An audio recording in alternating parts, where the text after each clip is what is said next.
بچوں، آج میں آپ کو ایک چغل خور بندر کی کہانی سنانے جا رہی ہوں۔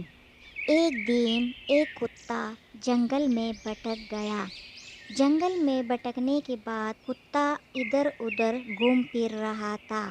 اس نے سوچا کہ چلو جنگل کو دیکھ لیا جائے، لیکن جیسے ہی وہ جنگل کے درمیان میں جاتا ہے تو اسے اپنی طرف شیر آتے ہوئے دکھائی دیتا ہے۔ شیر کو دیکھ کر کتا بہت ڈر جاتا ہے۔ اس کی سانس رک جاتی ہے اور وہ دل میں سوچتا ہے کہ آج تو میرا کام تمام ہوا جاتا ہے۔ لیکن یہ سوچنے کے ساتھ ساتھ کتے کو اپنے سامنے کچھ ہڈیاں پڑی ہوئی نظر آتی ہے۔ وہ آتے ہوئے شیر کی طرف پیٹ کر کے بیٹھ جاتا ہے اور ایک سوکھی ہڈی کو چوسنے لگتا ہے اور زور زور سے بولنے لگتا ہے، واہ، شیر کو کھانے کا مزہ تو ہی کچھ اور ہے۔ اگر ایک اور شیر مل گیا تو آج تو پوری دعوت ہو جائے گی۔ اور اس نے ایک زور کی ڈکار ماری۔ اس بار یہ سنتے ہی شیر سوچ میں پڑ گیا۔ اس نے سوچا، یہ کتا تو بہت ہی عجیب ہے کہ یہ شیر کا شکار کرتا ہے۔ ایسا نہ ہو کہ یہ میرا بھی شکار کر دے۔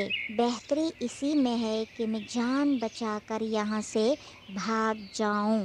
شیر اپنے آپ کو بچانے کے لیے وہاں سے بھاگ جاتا ہے۔ یہ سارا منظر درخت پر بیٹھا ایک چغل خور بندر دیکھ رہا تھا۔ اس بندر نے سوچا، یہ ایک اچھا موقع ہے، شیر کو پوری کہانی بتا دیتا ہوں۔ اس طرح شیر سے میری دوستی بھی ہو جائے گی اور زندگی بھر جان کا خطرہ بھی شیر سے دور ہو جائے گا۔ یہ سوچتے ہی وہ چغل خور بندر فٹافٹ شیر کے پیچھے بھاگا۔ کتے نے بندر کو جاتے ہوئے دیکھ لیا اور سمجھ گیا کہ کوئی گڑبڑ وہ ضرور کرے گا۔ ادھر بندر نے شیر کے پاس جا کر ساری بات بتا دی کہ کس طرح کتے نے اس کو بے وقوف بنایا ہے۔ شیر یہ سنتے ہی زور سے دھاڑا اور بندر سے کہا، چلو میرے ساتھ، میں اس کتے کا ابھی خاتمہ کرتا ہوں۔ اب بندر بڑا خوش ہو رہا تھا کہ شیر کی اس نے اپنے لیے حمایت حاصل کر لی۔ شیر نے بندر سے کہا کہ میری پیٹھ پر بیٹھ جاؤ، ہم کتے کی طرف چل پڑتے ہیں۔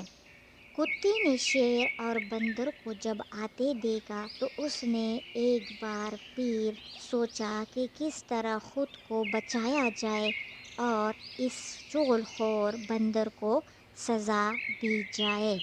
اب کتا جو تھا وہ پریشان بھی تھا اور ساتھ میں سوچ بھی رہا تھا۔ اسی سوچ کے دوران اس نے ہمت نہیں ہاری اور پھر شیر کی طرف اپنی پیٹھ کر کے بیٹھ گیا اور زور زور سے بولنے لگا۔ شیر کے پاس بندر کو بھیجے ہوئے 1 گھنٹہ ہو گیا۔ پتہ نہیں کہ سالا ایک شیر کو پھنسا کر ابھی تک کیوں نہیں لا سکا۔ یہ سنتے ہی شیر نے بندر کو پٹک دیا اور واپس پیچھے بھاگا۔ اس نے سوچا کہ یہ تو اس کتے اور بندر کی سازش ہے۔ اب بندر کو جیسے ہی شیر نے پٹکا تھا تو وہ کافی پریشان ہوا اور سوچ رہا تھا کہ ابھی تو جان بچانے کے لیے شیر نے مجھے پٹک دیا ہے، لیکن جیسے ہی اسے موقع ملے گا وہ میرا خاتمہ کر دے گا۔ شیر کے بھاگنے کے بعد کتے نے پھر بندر سے کہا کہ میں تو اپنی جان بچا گیا ہوں، اب اپنی خیر مناؤ۔ یہ سنتے ہی بندر کو بہت افسوس ہوا اور اس نے دل میں سوچا کہ واقعی کبھی بھی چغلی نہیں لگانی چاہیے۔ اگر میں شیر کے پاس نہ جاتا تو میری جان بھی خطرے میں نہ آتی۔ اب تو مجھے اپنی جان بچانی پڑے گی۔ تو جی بچوں، یہ کہانی آپ کو امید ہے کہ پسند آئی ہوگی۔ ہمارے اس چینل کو لائک اور سبسکرائب کرنا نہ بھولیے۔